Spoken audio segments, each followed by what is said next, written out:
Good afternoon, and thank you for joining us for our webinar, How to Tackle Common Health and Welfare Questions.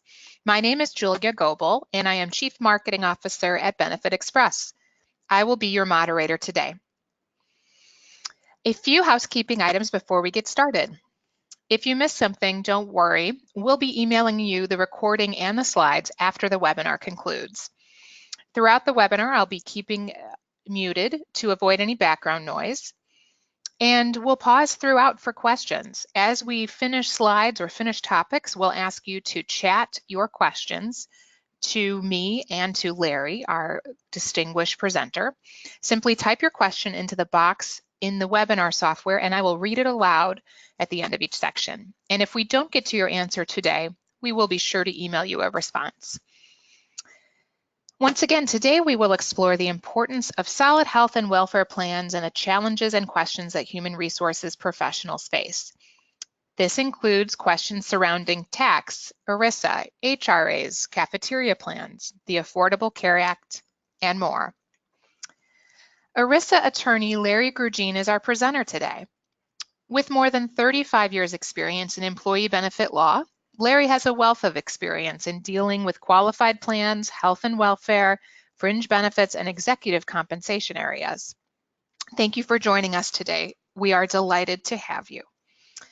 And with that, I will now hand it over to Larry to get us started. Take it away, Larry. Thank you very much. The last couple of seminars I've been doing common questions, and people like that because they can follow along. And as Julia indicated, what we're going to do is we're going to stop at the end of each section and see if you have any questions. So throughout the presentation, please. Now, before I start, just one thing I just wanted to let you know. Last week on June 13th, the DOL, Treasury, and HHS released new regulations, final regulations, on individual coverage HRAs. Ever since the Affordable Care Act was passed, the government has prohibited employers from reimbursing individual premiums for coverage that the employees may buy. So this was something that has not been in place for probably since 2014. Because the Trump administration, their emphasis is more flexibility. They're going to allow now employers under certain conditions to reimburse individual coverage, and the employer can give the employees money to either reimburse premiums or expenses when you have individual coverage.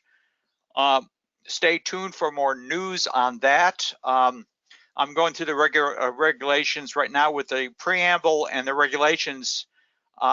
In total, it's over almost 500 pages, so I'm going through it very carefully. And there's some nooks and crannies, and you have to be careful. So I want to make sure before I release anything, I fully understand what the requirements are. As you well know, in this area of compliance, it can get rather complicated.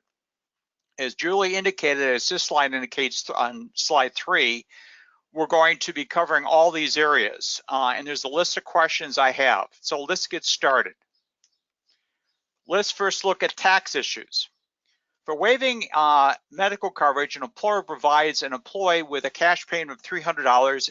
Is this payment taxable?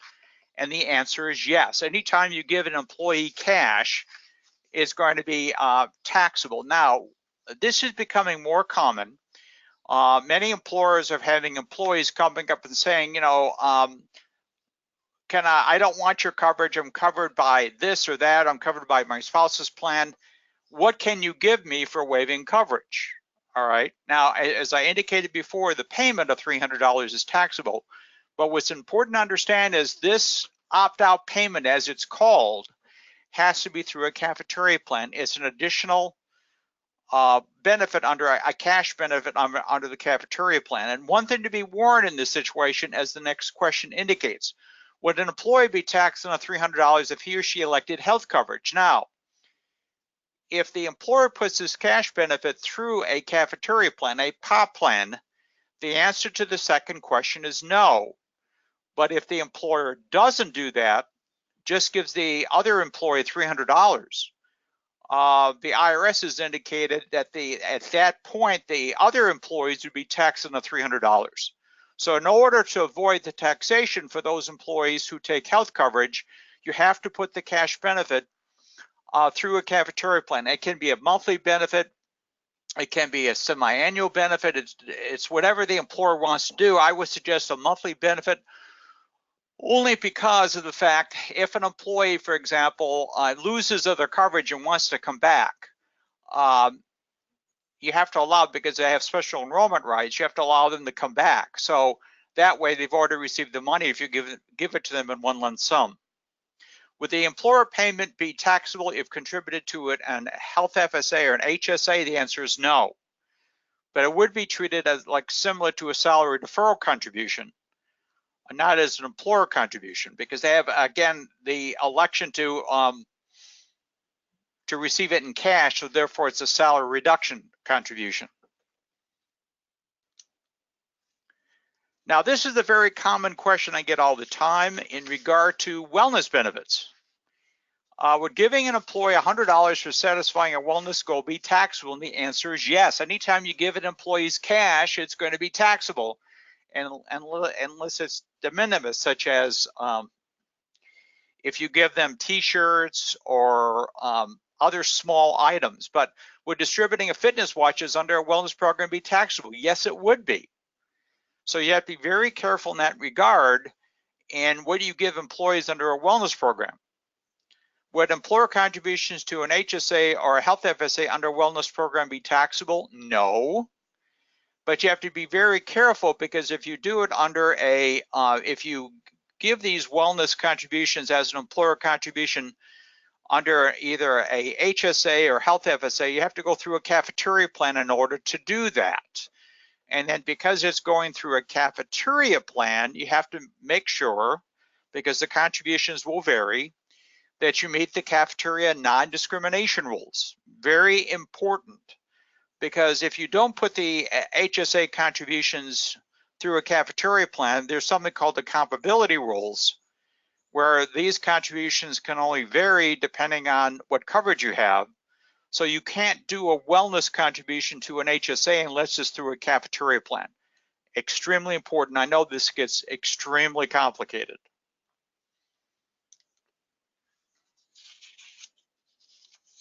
Can an employer pay for a new employee's COBRA premiums on a tax-free basis? Yes, but you have to do it through a plan. You just can't give them cash in that regard. So it's got to be, you have to do it to an HRA or some other plan in order for those contributions not to be taxable. If you don't do it through a plan, then those payments to the employees would be taxable. Can an employer include tax-free medical coverage as part of a severance plan? Yes. That's extremely common. But again, you have to be very careful in this and who you give the free medical coverage to. If it's just executives, you may have an issue in that regard, a non-discrimination issue. So you have to be very, very careful in that regard. This next question I get all the time, because governments, churches, and not-for-profits get very confused about which rules apply. So are governments, churches, and not-for-profits not subject to various non-discrimination rules under the Internal Revenue Code? And the answer is they are subject. Now, governments and churches are not subject to ERISA. And people think, well, because I'm not subject to one federal law, I'm not subject to all federal laws. And there's no exclusion under the Internal Revenue Code for governments and churches. So again, if you have a benefit that's subject to non-discrimination requirements, you have to make sure, and remember, and this is a very common misconception, non-for-profits are subject to ERISA. The only entities not subject to ERISA are going to be governments and churches, but all entities, if they're offering a tax-free benefit, and if there's non-discrimination rules, there's no exclusions for governments and churches. Please understand that. Many times I advise on regard to schools, government schools, and they're amazed that they offer a cafeteria plan. I said, when was the last time you did a non-discrimination test? And they said, well, that doesn't apply to us. Yes, it does. So please understand that and remember that when you're advising your clients or your employer.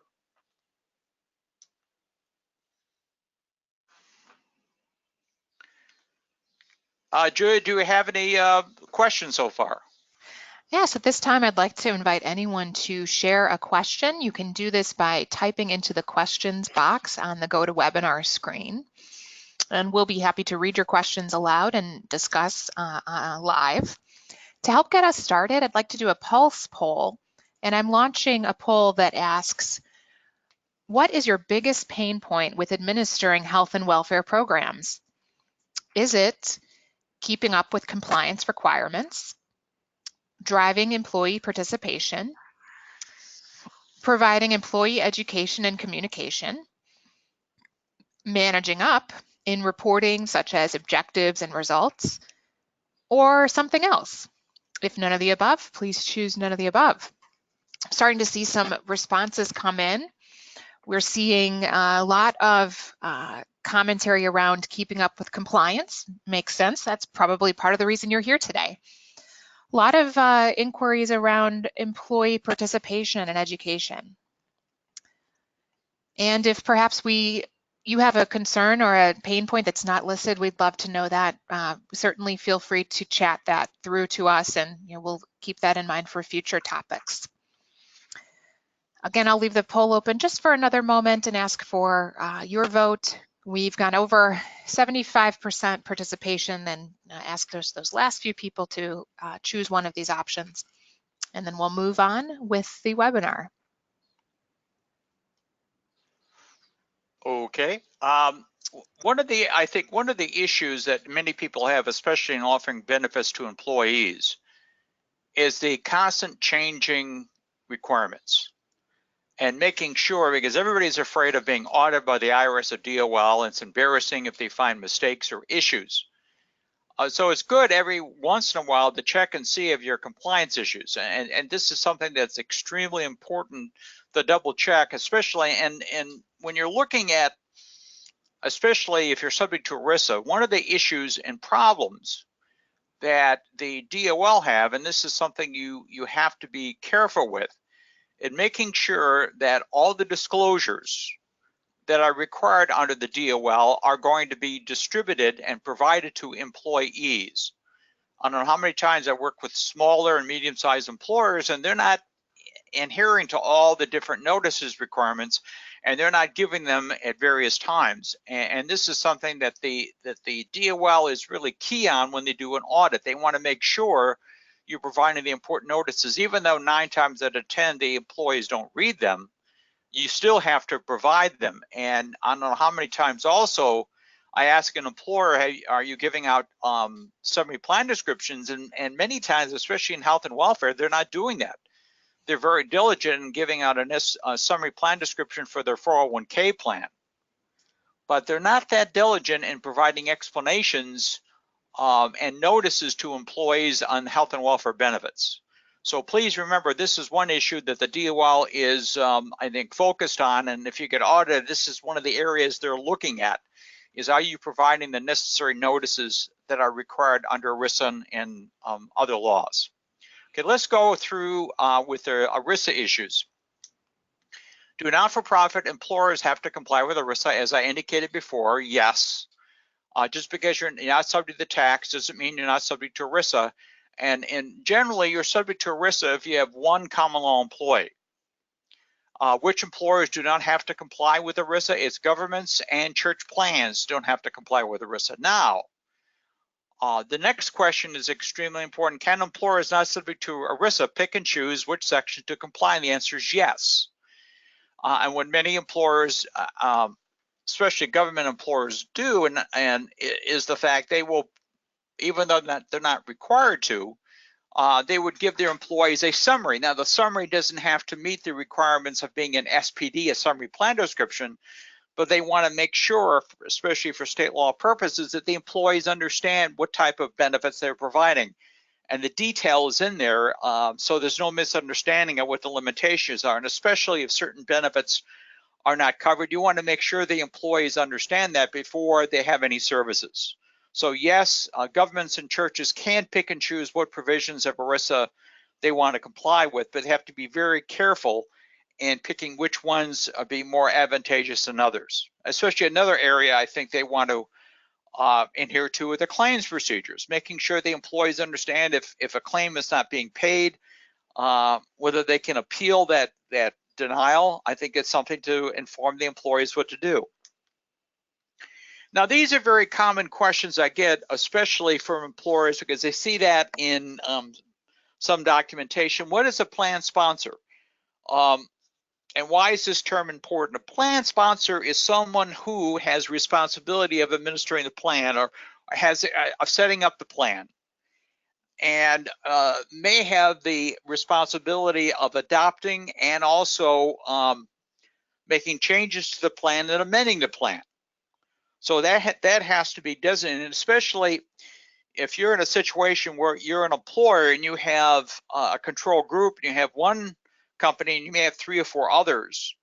What you need to do in that situation is designate one of those employers as the plan sponsor, because that entity would be responsible for making sure that the documentation is correct, making sure that the plan is being amended, and any other changes. So designate exactly who is responsible for that. Now, who is the plan administrator? In many situations, the plan administrator, again, this is a term that's defined under ERISA, and this is the entity many times that is in charge of administering the plan, as the term provides. They are responsible for giving out the notices, doing the 5500s. And so what are their duties? They have discretion under the plan. They're a fiduciary under the plan. Now, many times, especially with health and welfare plans, the plan administrator is the employer. Every once in a while, an individual would be named as the plan administrator. Now, in that situation, if you name an individual as the plan administrator, make sure they have fiduciary insurance, because anyone who has discretion under the plan is a fiduciary. And what's important to understand is if you're a fiduciary under ERISA, you have personal liability. So you should be able to get a fiduciary insurance for that, because they can be personally held liable and personally sued if benefits are not being provided. So again, the plan administrator should be defined. It could be the head of HR, could be that entity, could be it. What is the plan number? And this is something all the time I get questions about, and this is a 3-digit number, and it becomes important, especially in that number is designated by the employer. The first number is 501, you go 502, 503, 504, depending on how many benefits you have. And that term is very important because that number is on the 5500s. Now, if you're not large enough to file the 5500, many times you'll see that number in your insurance contracts or other benefit documentation. It could be in your SPD, that term plan number. So that's a number that's assigned by the employer. And again, it starts with 501, okay? And generally, as you add benefits, you can, again, apply one number or different number for each benefit. But if you apply a different number for each benefit, as you get larger and you approach 100 employees, you could have a separate 5500 requirement for each of those numbers. All right, so extremely important to understand what that term means. Next is who is a plan fiduciary, and why is this term important? A plan fiduciary is either named or we call functional fiduciary, and it's any entity or person that has discretion under the plan. It could be corporate officers, it could be the head of HR, anyone who has discretion under the plan. For example, if a corporate officer approves the insurance, works on terms of the insurance, plan terms. Now, under ERISA, the term plan fiduciary is extremely important because since they have discretion, they have a duty to the participants to make sure that the plan is administered as written. And if benefits promised under the plan is not being provided, as I indicated before, they could be held personally liable. It's the plan fiduciary is similar to a trustee if you're holding assets. So you have to make sure that any benefits provided are being provided according to the plan terms that were set by the employer. So again, anyone who has discretion under the plan, you should be very careful in getting fiduciary insurance for that individual in case they get personally sued. So that's an extremely important term under ERISA.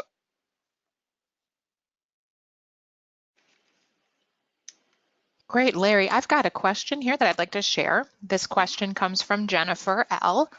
And the question is, what method should employers use to distribute SPDs and SBCs? Would posting it online through an HRIS system that each employee has access to suffice, or does it need to be emailed out to all current employees annually? There's a safe harbor that the DOL has established, and basically you can post it online, but what you have to do is you basically have to tell the employees through either a postcard or an employee publication that those benefits are sitting online. Now, if you're an employer and everybody has a computer, there's no problem. But if you have employees do not have access to a computer, then you basically have to physically give them a copy of the plan. They may not have an email address, so therefore you have to give them a paper copy. So even though it's online at any time, an employee can request a paper copy. So for any benefits that you provide to your employees, you basically have to provide them either online or paper a summary plan description. They can also request, you don't have to provide them, but you can also, they can also request a copy of the plan document. The problem is for many health and welfare benefits, there's no plan document. It's the insurance contract, which is not the official plan document. So, I mean, that's the problem. But again, it can be emailed, it can be mailed, it can be posted online. But again, if it's posted online, if employees don't have access to a computer, then you have to give them a physical paper copy. Okay. Another important question is, what benefits are subject to ERISA? Not all benefits provided to an employer by an employer to employees are subject to ERISA, but medical, dental, vision, of course, are subject to ERISA if they're employer sponsored. Especially, it's becoming very common over the last probably 5 to 10 years that dental and vision benefits could be voluntary. So if a benefit is voluntary, then it's not subject to ERISA. But again, the problem is, as an employer, you cannot endorse those benefits. So again, if you have a voluntary benefit and you put the contributions that the employees make through a cafeteria plan, that basically that pre-tax contribution is seen as an employer contribution, and that could bring those voluntary dental and vision benefits into ERISA. So voluntary, there's a special exception which I'll be covering in a few minutes for voluntary benefits. Short-term disability in some situations can be seen as a payroll practice. So it can be either an ERISA benefit or a payroll practice. Health FSA is considered to be an ERISA medical program. So that is subject to ERISA. Health savings accounts, generally most are not subject to ERISA as long as an employer you don't put any restrictions on that health savings account. HRAs are considered to be an ERISA medical program, so they are subject to ERISA. Dependent care is considered to be a fringe benefit program and therefore not subject to ERISA. Wellness benefits, depending on what benefits are provided. Under the wellness program, if you provide, for example, testing or medical assistance, then that wellness benefit could be subject to ERISA. EAPs, if you have an EAP and it contains counseling, either 3, 6, or 9 visits that the EAP provides, that is considered to be a medical plan under ERISA. If your EAP just is a referral service where they don't actually provide counseling and they just do a referral, in that situation, again, they're not considered to be an ERISA benefit. Voluntary benefits, as I said before, if an employee, the requirements of the voluntary benefits is the fact that there's after-tax employee contributions totally paid for. There can't be any endorsement by the employer in that situation. The only thing that the employer does is collect premiums. There's no endorsement, then those voluntary benefits are not subject to ERISA. I have dependent care twice for some reason, I don't know why. Employee assistance can be an ERISA benefit, legal assistance can be, adoption assistance, no. Paid time off benefits are not subject to ERISA. Severance benefits can be subject to ERISA if it's an ongoing program. If it's a one-off program where you provide severance and it's not an ongoing administration, the Supreme Court said those severance benefits are not subject to ERISA. And transportation programs, again, are fringe benefit programs and are not subject to ERISA.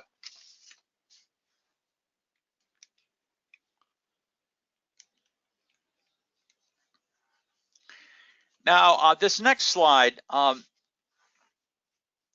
is a very common question. Every once in a while you see the term, what does it mean when a benefit under ERISA is funded? This doesn't happen too often, but funded means that there's plan assets that are being held that are separate from the employer that pays benefits. Just because you have a self-insured or self-funded plan doesn't mean it's funded. In most situations, self-funded plans are funded by corporate assets. In other words, there's no separate fund to pay those benefits. It's paid out of corporate assets. If that's the case, then if the benefit under the medical program, for example, are paid under with corporate assets, then technically under ERISA, you're not considered to be funded. And if a benefit is deemed to be funded, in other words, you have separate plan assets under ERISA, that means that those assets have to be held in trust. Now, what could cause a medical benefit to be funded under ERISA? This next question. Can an employer put the name of the plan on the checking account? And the answer is yes, but by doing that creates a plan asset, and therefore that checking account must be held under trust. Now again, what's most common, if you have a self-funded dental, vision, or medical program, there is no separate checking account in the name of the plan. All the benefits are funded through a corporate asset, a corporate checking account. So you don't want to put a name of the plan in on anything if you don't want to be funded. And again, what happens when you do that, as I indicated before, if you're funded, then any assets have to be held in trust. So there has to be a trust that are holding those assets. So again, don't put anything in the name of the plan. Now, what happens if you are deemed to be funded? Is there any reporting and disclosure requirements? In some situations, you could be required to provide the DOL with an audit if you are funded. That's why employers want to avoid that. You don't want an accountant's report on that. And especially for health and welfare plans, the only advantage of being funded is that you can set up a reserve, and you may be able to, again, deduct more benefits because you have to create a reserve, and the way to create a reserve is to hold it in trust.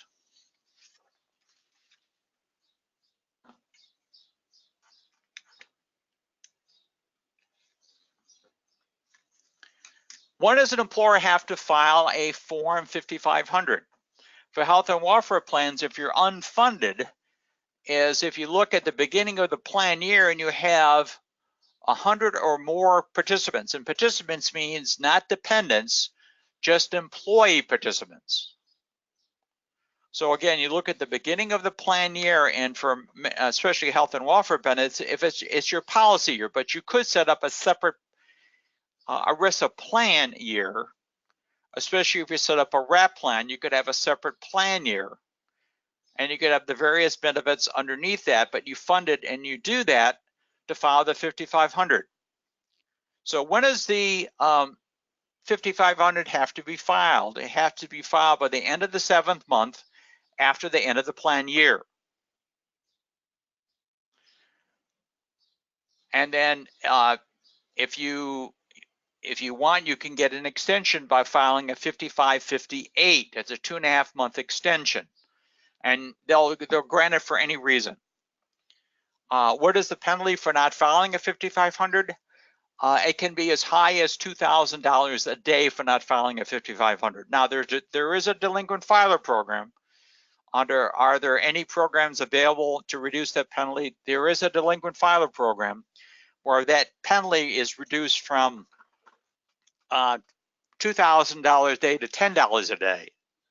So that's a very important program, especially if you've discovered you haven't filed all your 5,500s and you want, and on the web there are really good explanations of these programs, delinquent filer program. And it's a very easy program. You basically have to file the returns as you normally do to the address on the EFAS system, and then you file it to a separate address under the delinquent filer system and pay the penalty, and you're fine. And the penalty can be, I mean, there's a cap on the penalty. You don't pay more for all years more than $4,000. So it's a great program if you discover you haven't filed 5,500s in the past.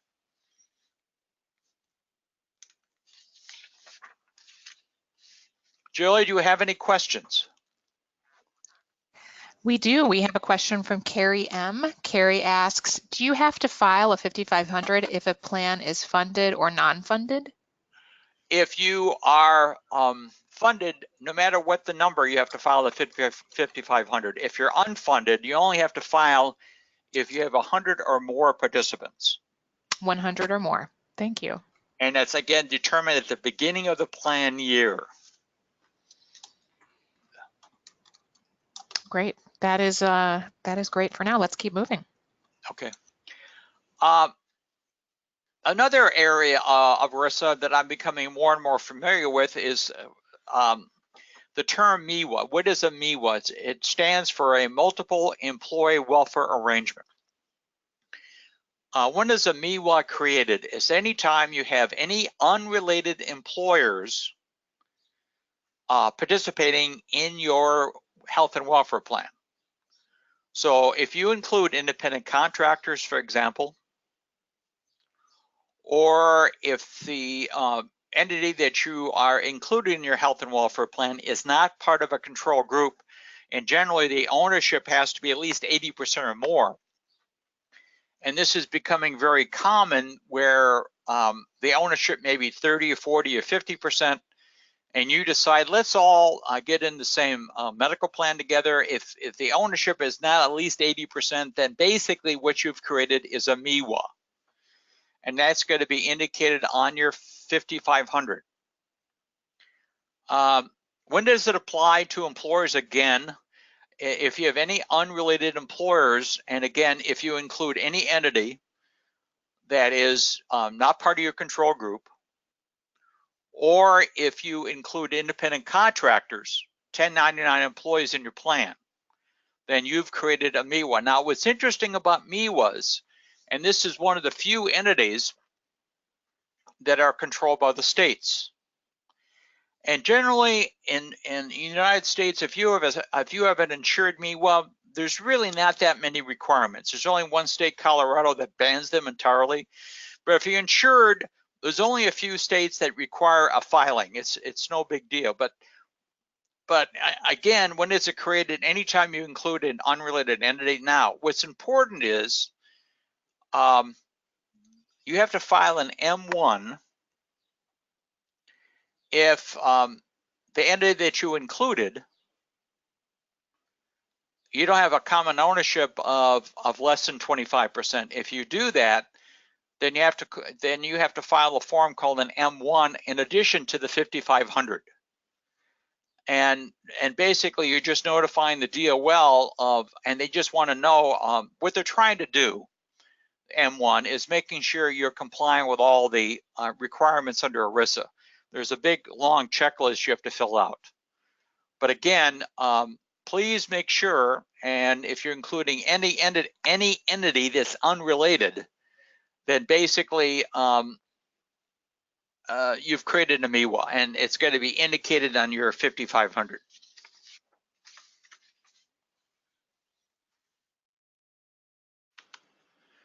What is a voluntary benefit? And again, this is an important question.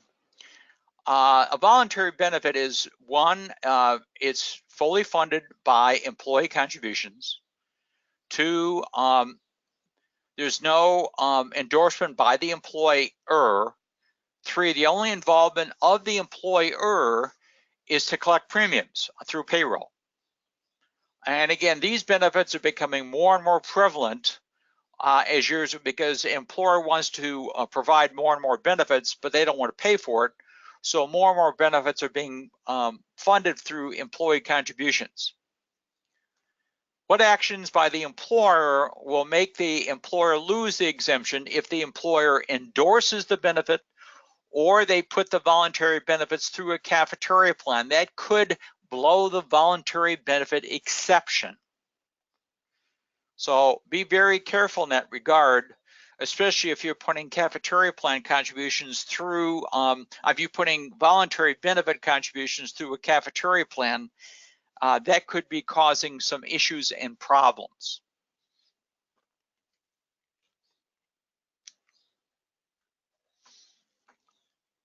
So Julia, are there any other ERISA issues or? Yes, question from Frank K, who asks, is a PEO a MIWA? It depends on the situation. If you, a PEO could be 3 different designs. It could be that PEO is just like a payroll service and there's no problem. 2, the most common is a joint employer situation.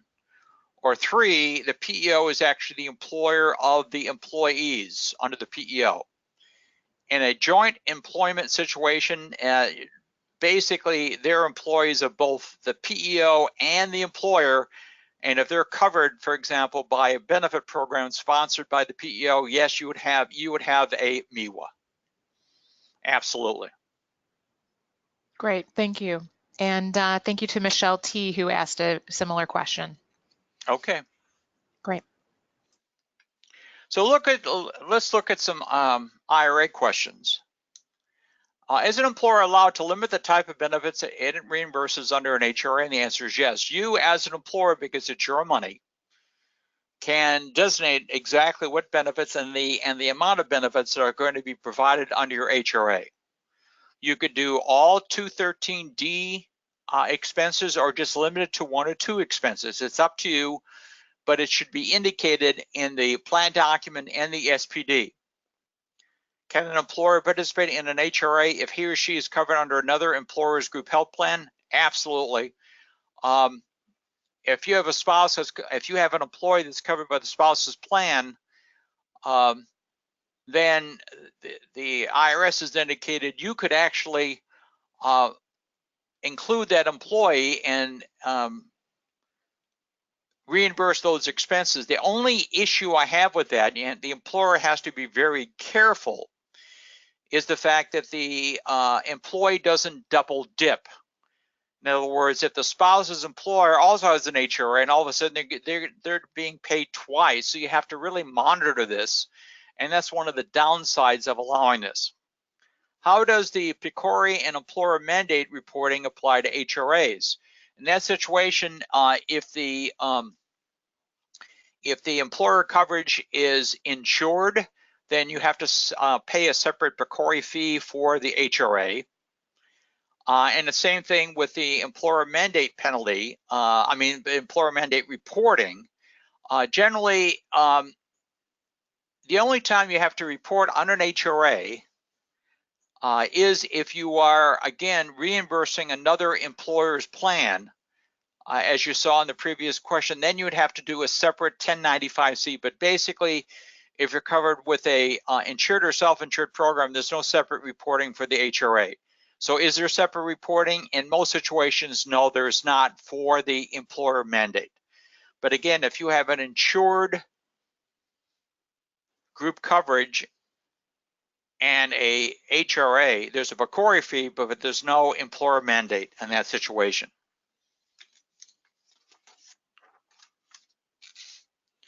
Can an employer limit the amount it reimburses to participants on a monthly basis?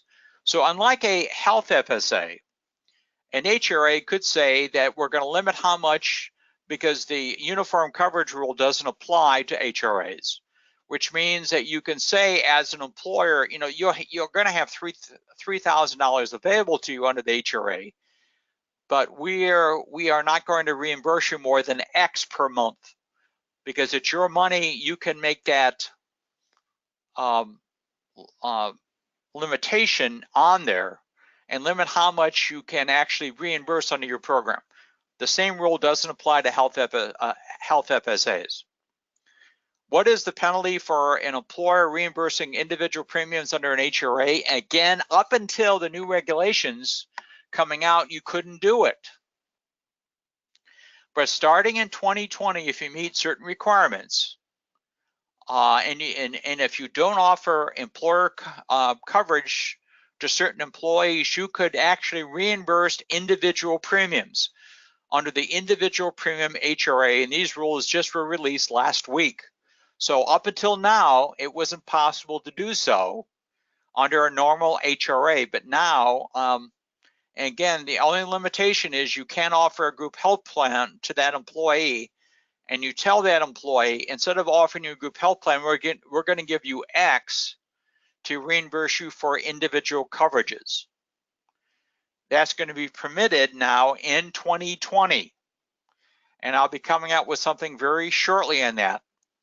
Now, the next question is, can an employer reimburse Medicare premiums? Up until now, the only time that the employer could do that if you had less than 20 employees, you could reimburse Medicare premiums. So what the employee would do is waive your coverage, and then return that you would reimburse them for Medicare premiums. That only applied if you had less than 20, because that's the Medicare secondary payer rule.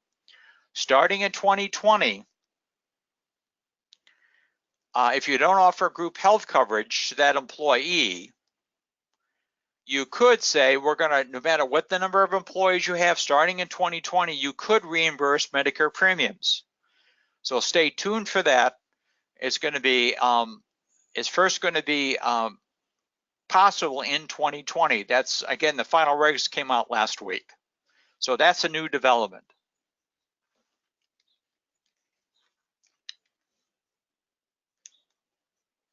Right, Larry, let me pause you there. I have a question from Jennifer V. Jennifer asks, why would an employee, and this goes back to voluntary benefits, why would an employer want to have the voluntary benefit not subject to ERISA, especially if they're offering others that are subject to ERISA? They don't want the liability, the fiduciary liability. They don't want the reporting requirements.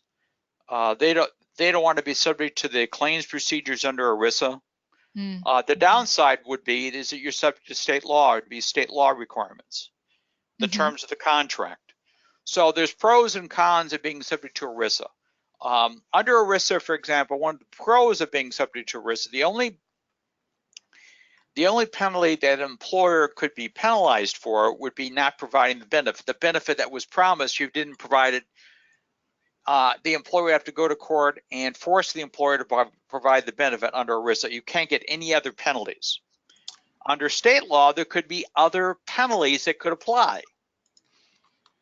So it could be fraud penalties, it could be other penalties that could apply if state law applies. So there's pros and cons in this situation to have ERISA apply. But again, remember, if a benefit is subject to ERISA, and if a corporate officer is deemed to be a fiduciary, they could be held personally liable. That's one of the downsides. Okay. Very helpful. Thank you. And a question from Mary A., who asks about HRA. How does the new HRA rule affect self-employed individuals?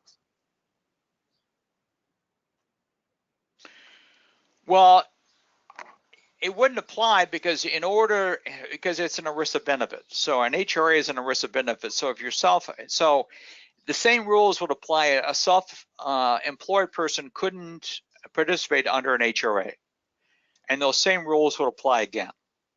So if you are a sole proprietorship, a partnership, or an S corp, any owners cannot participate in an HRA. Just your common law employees could do so. That's the downside. Great, thanks for that.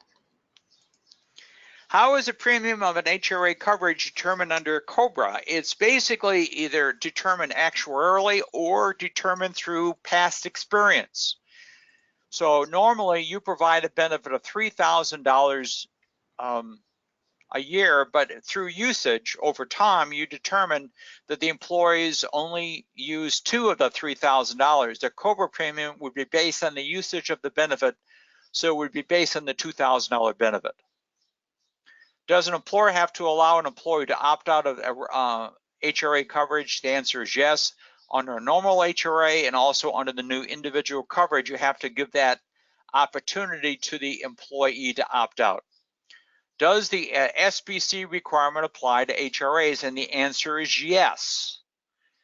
Now the problem is, if you try to comply with the SBC requirements by using the chart, it's a horrible way of doing it. I've created a special device and a special 1 or 2 page SBC that I've been using for years, and it's easier to understand and is attached to the normal group coverage SBC, but it makes it more understandable to the employee instead of using the 4 or 8 page chart that applies to group coverage. So I would suggest that, and if you want a copy, just email me and I'll send you what I have.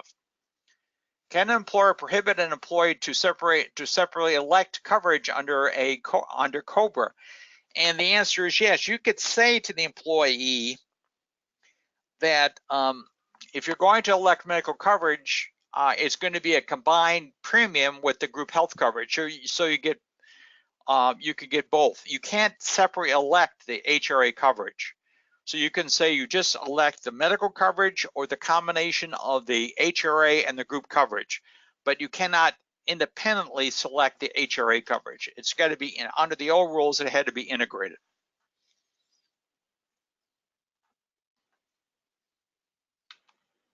Cafeteria plan. Julia, are there any issues or questions? Yeah, in fact, this is a nice lead into your topic. If an employer collects premiums pre-tax via cafeteria plan, is that considered endorsement? Yes, because those contributions are considered to be employer contributions. Great. Thanks to Michelle T. for the question. Okay, what is the impact of the on the health FSA if the employer allows the employee to participate in the health FSA and he or she is not eligible to participate in the employer's group health plan? The problem is that health FSA is now not an accepted benefit. In other words, under the law, under ACA, what you have to do is that you have to offer a group health coverage along with the health FSA.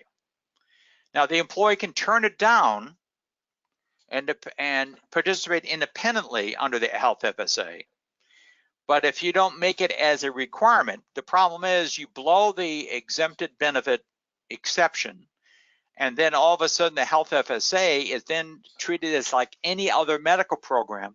And what that means is you would have to provide unlimited preventive care under the health FSA, and COBRA, the full 36 months would apply. So you don't want to do that. Can a cafeteria plan contain different eligibility requirements for different employee groups? Yes, but if you do that, the problem is that you're going to have different non-discrimination rules for different groups. So instead of having one non-discrimination testing, you could have multiple non-discrimination testing. What is the impact if an employer allows employees to pre-tax voluntary benefits? Again, and the reason I mention it, this is the third time, is that then those benefits become subject to ERISA. It's seen as an employer endorsement.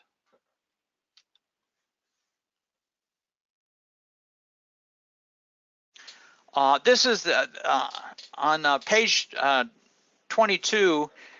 This is a very common question I've been getting. Can an employee be allowed to drop coverage during the year if he or she deems it unaffordable? And the answer is no, that's not a qualifying event. Many employers wish it was, because employees come to them and say, you know, if I've had something happen in my life, I have tons of bills and I can't afford this to participate under the health FSA anymore. I want to get out of it. And the answer is, I'm sorry, but having the coverage as being unaffordable is not a reason to drop your coverage. Sorry. Is an employer required to provide an SPD to participants in a health FSA? Yes.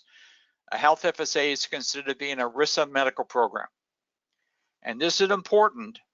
This next one, is the health FSA subject to HIPAA privacy requirements? And yes, it's considered to be a self-insured plan. And in most situations, the self-insured plans are subject to HIPAA privacy requirements.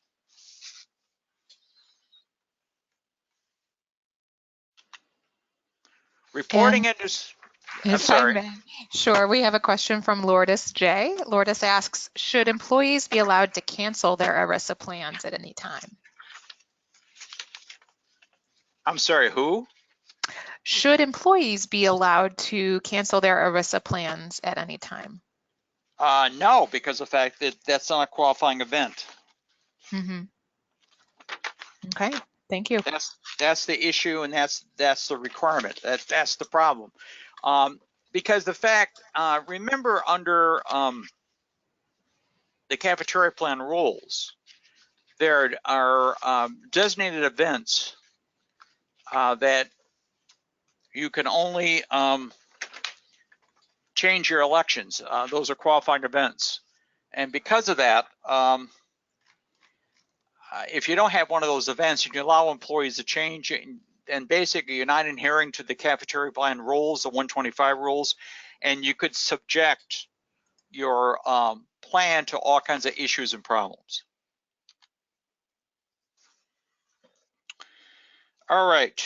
Under ERISA, who is responsible for completing and reporting a disclosure and reporting requirements? As I indicated before, that's the plan administrator.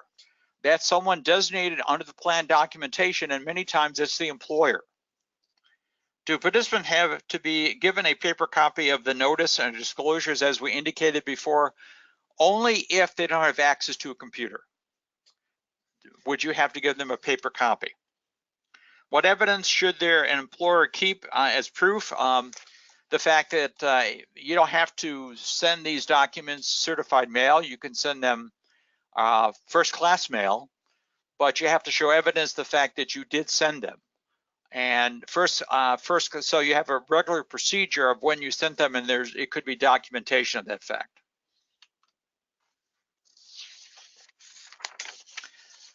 All right, what notices and disclosures have to be provided at initial enrollment? You have to give the individuals the marketplace notice, special enrollment right notice, SBC. You have to give them a SPD. You have to give them the CHIPRA notice, the COBRA general notice, a wellness notice if you have a wellness program, women's health notice, designation of primary physician or ACA. So those are all the different annual enrollment notices you have to give in. What notices have to be provided annually? The SBC, the CHIPRA notice, the Women's Health notice, all have to be given annually. And so be very careful in that regard what you have to provide. Now, some of these notices can be provided in the summary plan description. Those would include the COBRA notice, newborn mother's notice, and the grandfather notice could be provided under the SPD. All right, now if you're interested, the DOL has a chart that outlines all of this. If you're interested, if you want a copy of that, let me know, send me an email and I'll send you that chart. It outlines all the different notices that have to be given out and when they have to be given out. It's a great cheat sheet that you can use because it's really, really tough to remember all this stuff. Lastly, Affordable Care Act issues, just a couple things here that are extremely important. Can a small employer requiring an employee to work 40 hours per week eligible for medical coverage? And the answer is yes. The 30-hour requirement only applies to large employers, but you have to look at the insurance contract because many times the insurance contract may have the 30-hour requirement. If an employee transfers from a full-time to part-time, when would the employer drop coverage? If you haven't measured that employee, what you have to do is use the monthly measurement because all of a sudden that employee turns from a full-time employee to a variable hour employee, and you have to use the monthly measurement method to determine when they were part-time. Does an employer have to provide an annual notice each year, even if those employees waive coverage? And the answer is yes. Every year you have to give them an opportunity to waive coverage. That's extremely important, and the DOL and IRS are very adamant about this. The waiver cannot apply over multiple years. Extremely important.